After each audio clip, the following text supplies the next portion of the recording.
What's going on, guys? RBG here, bringing you more news on Marvel's Avengers, and it's officially been a few days since the original release date for this game hit. That's right, Marvel's Avengers was originally slated to be released on May the 15th of this year, but due to reasons unknown was pushed back to September the 4th, which is kind of ironic considering the fact that another AAA Marvel game in the form of Spider-Man was also released in the month of September 2 years ago. We started off pretty slow in regards to updates on this title, but things are gradually getting better as we get closer to the new release date that's about 4 months away. Even though Square and O presidente disse que por ele faria como a Suécia, que não impôs medidas de isolamento, mas não disse que o país teve um número de mortes muito maior do que os vizinhos europeus. So Dynamics have been very specific on when and where they choose to reveal new details about Marvel's Avengers. It hasn't stopped one developer from going above and beyond those tons of views. And the answer to that is two, buddy. Those Square those tons to see pro upgrade video. Loving it. I love how the developers have been putting all these details into some of the moves. No one's ever come back from 3-1. Agonizing.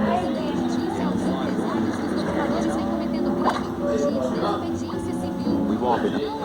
And I like how you'll be granted the ability to craft your own skill trees and utilize certain abilities during co-op missions. All this sounds great on paper, but we have yet to see these promises be showcased in actual video game footage. Exactly how is the story co-op going to be played compared to that of the Warzone missions? And how is traversal going to work for each Avengers member? These are things that really need to be answered because they're going to determine if the fans should pick up the game or not. In the most recent updates, Vincent Napoli, the lead combat designer, took to Reddit to answer some of these questions. And one of the most major things he slightly harped on was Captain America's traversal and combat mechanics. Now, I'm pretty certain that he isn't at liberty to answer every question, especially since it makes his publishers look bad given the fact that they've been doing an abysmal job at explaining things. But he talked about how the Hulk clings to walls as opposed to running on them in a more traditional sense like Captain America can. And I think we were all fairly surprised after reading that last part regarding Cap. It's something that really excites us because we wonder if the fans should pick up the game or not. In the most recent updates, Vincent Napoli, the lead combat designer, took to Reddit to answer some of these questions. One of the most major things he slightly harped on was Captain America's traversal and combat mechanics. Now, I'm pretty certain that he isn't at liberty to answer every question, especially since it makes his publishers look bad given the fact that they've been doing an abysmal job at explaining things. But he talked about how the Hulk clings to walls as opposed to running on them in the more traditional sense like Captain America can. And I think we were all fairly surprised after reading that last part regarding Cap. It's something that really excites us because we all know Captain America is one of the most versatile members in the group. Although he's extremely powerful, he can pull off some of the most graceful maneuvers such as flips and kicks. And he also is proficient at parkour, which I had a nagging suspicion that Vincent will be hinting at. Vincent posted this response 5 months ago, and a few months later someone asked if Cap could run on the walls Prince of Persia style or as the mechs do in Titanfall. And to that Vincent replied saying, and I quote, Captain America's wall run is a set distance, but being able to chain them together by jumping back and forth and double jumping, pole swinging, etc. makes it really friendly. A well-timed double jump off a wall run can also be used to re-trigger the wall run.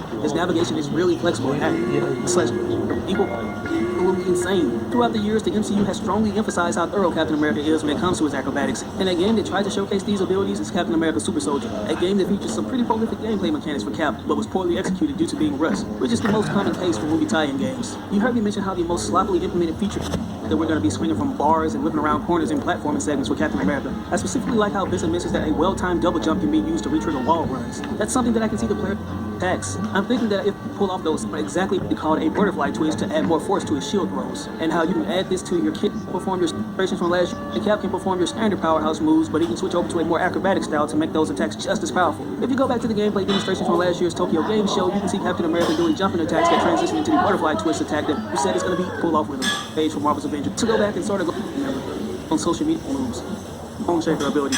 You witness this show of aggression getting their own Hulk's defense, bows from alliance. It makes you heroic. So to enter them into the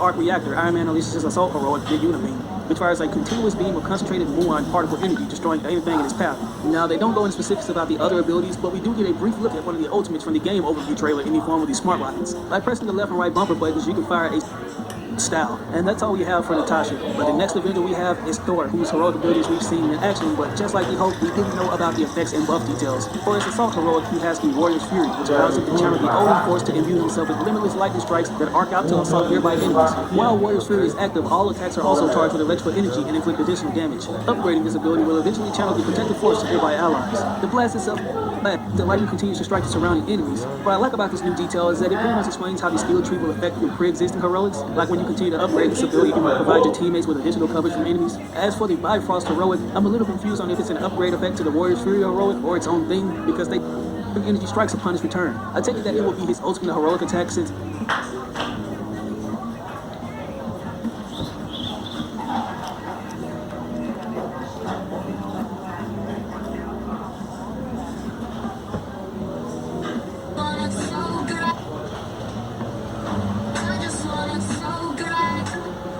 I just want it so good.